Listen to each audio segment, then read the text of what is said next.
विगत दिनों भारत सरकार द्वारा पेश हुए बजट को लेकर व्यापारियों से खास बातचीत। प्रतापगढ़ से संवाददाता दीपेश जैन की रिपोर्ट। और आप आगे इसके बराबर काउंटर बराबर आए होना जाकर नमस्कार साथियों, रेड न्यूज प्रतापगढ़ से मैं दीपेश जैन। आज हम लोग बात करते हैं बजट पर, जो अभी मौजूदा समय में कुछ दिन पहले अपने देश का बजट पास हुआ।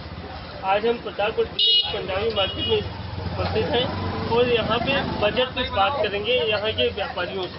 तो सबसे पहले तो हम बात करेंगे, भाई साहब आपकी क्या नाम है? मेरा नाम कुलदीप सिंह है। कुलदीप सिंह जी हैं हमारे साथ और आप व्यापारी नेता भी हैं और प्रतापगढ़ के अच्छे व्यापारियों में आप हैं। तो ये जो मौजूदा बजट अभी पेश हुआ है, तो इससे आप क्या कहें? देखिए, बजट की बात अगर करते हैं तो सबसे पहले हम अपने व्यापार जगत की ही बात करते हैं।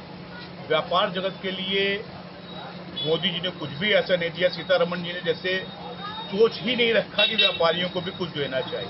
उद्योगपतियों की सरकार है और उद्योगपतियों के लिए ही सोचा जा रहा है। एक एमएसएमई को भी लेके आए, उसमें भी 2 लाख से 10 करोड़ तक के बिजनेस के लोग उसमें हैं। 10 करोड़ के ऊपर वाले उसमें कोई भी हक नहीं रखते।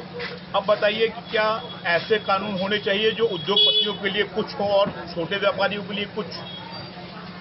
लेकिन मोदी जी तो कहते हैं, मोदी जी तो अपना नारा देते हैं कि सबका साथ सबका विकास, और वो कहते हैं कि हमारे इस बजट से सभी का जो है भला होने वाला है और भला हो रहा है। तो क्या आपकी तरफ से भला नहीं हो रहा है? भला अपना कर रहे हैं और किसानों का कर रहे हैं। मेन उन्होंने किसानों के लिए जो किया है और जो बिहार को सौगात दी है, आंध्र प्रदेश को सौगात दी है, अपने यूपी में उन्होंने कोई सौगात भी नहीं दी है।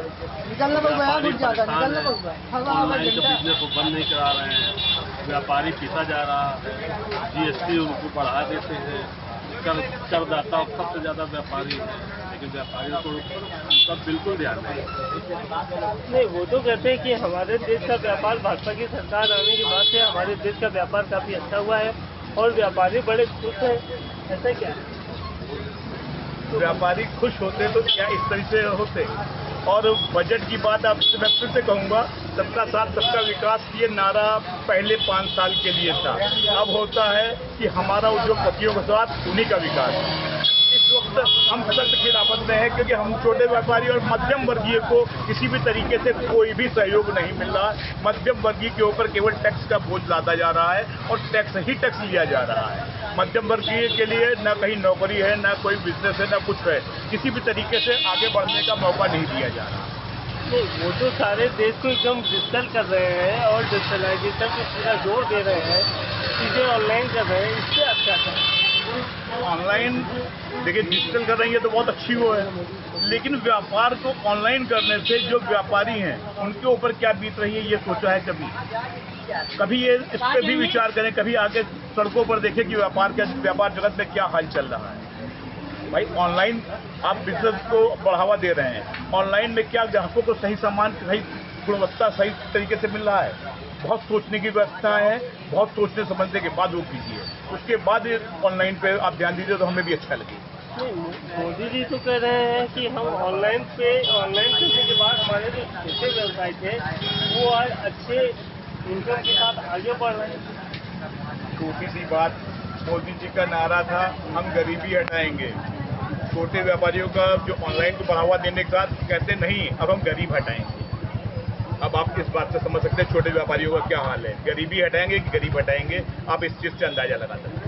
नहीं, वो तो सही है। जैसे उन्होंने गरीबों के लिए काफ़ी योजनाएं लाई, उज्ज्वला योजनाएं जैसी कई योजनाएं लाई, उस पर आप क्या कहें? उज्ज्वला योजना की बात करते हैं, पहली बार आपको फ्री सिलेंडर दे दिया, उसके बाद क्या 1000 रुपये का सिलेंडर लेने लायक वो बंदा है? इस पे भी ध्यान कीजिए। इस वक्त आपके मीटर लग रहे हैं, बिजली के मीटर लग रहे हैं और ऑनलाइन वाले, उस पर कब क्या हो जा रहा है? अभी परसों की बात है, शाहजहांपुर की बात मैं बता रहा हूँ। रात को 265 में एक व्यक्ति का मीटर में बिल बता रहा है कि एडवांस जमा है, सुबह उठ के कह रहा है 4000 रुपये बैलेंस हो गया। क्या ये जायज़ है? ये ऑनलाइन का ही नतीजा है। पहले आप अपनी व्यवस्थाओं को सुधारें, उसके बाद ऑनलाइन पे हम लोग को उतारें, तब हमारी समझ में आता है कि हमें किस तरीके से उतारना चाहिए। मतलब यहाँ के व्यापारियों का ये कहना है कि ऑनलाइन पे अभी सरकार को पूरा और काम करना चाहिए और होमवर्क करना चाहिए, उसके बाद उनको ऑनलाइन पे जो है जोर देना चाहिए।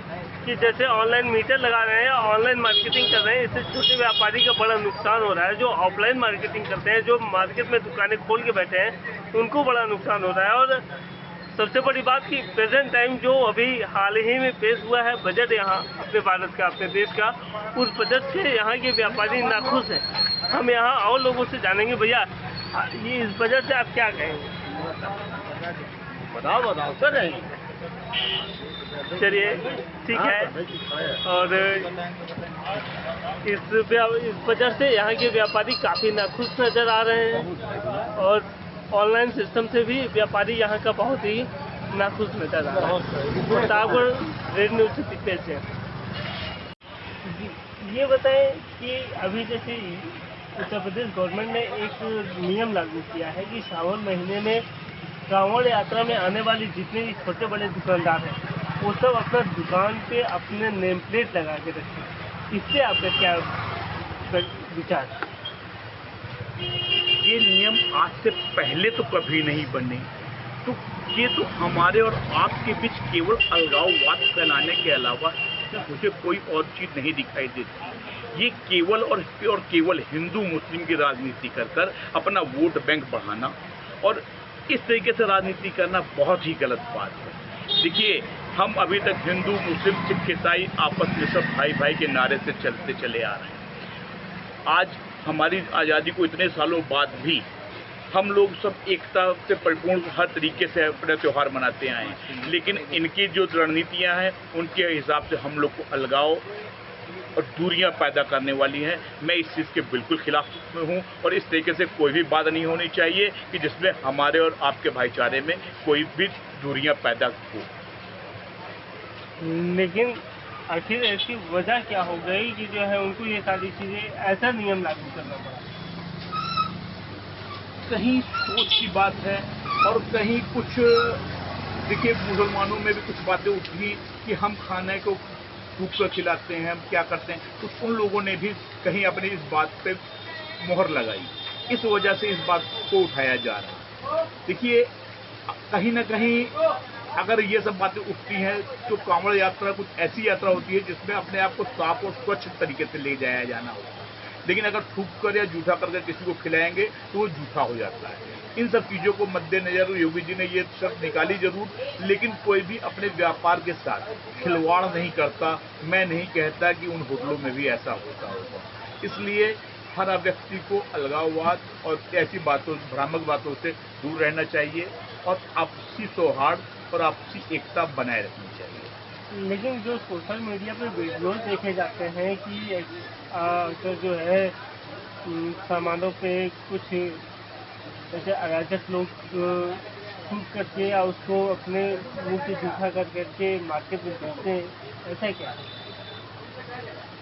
मैं ऐसा मुसलमानों में ही नहीं कहता, कुछ ऐसे अपवाद हिंदू धर्म में, सिख धर्म में और भी बाकी धर्मों में हैं।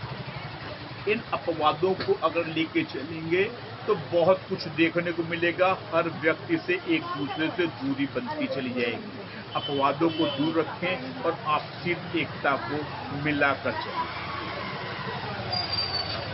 बहुत बहुत धन्यवाद आपका।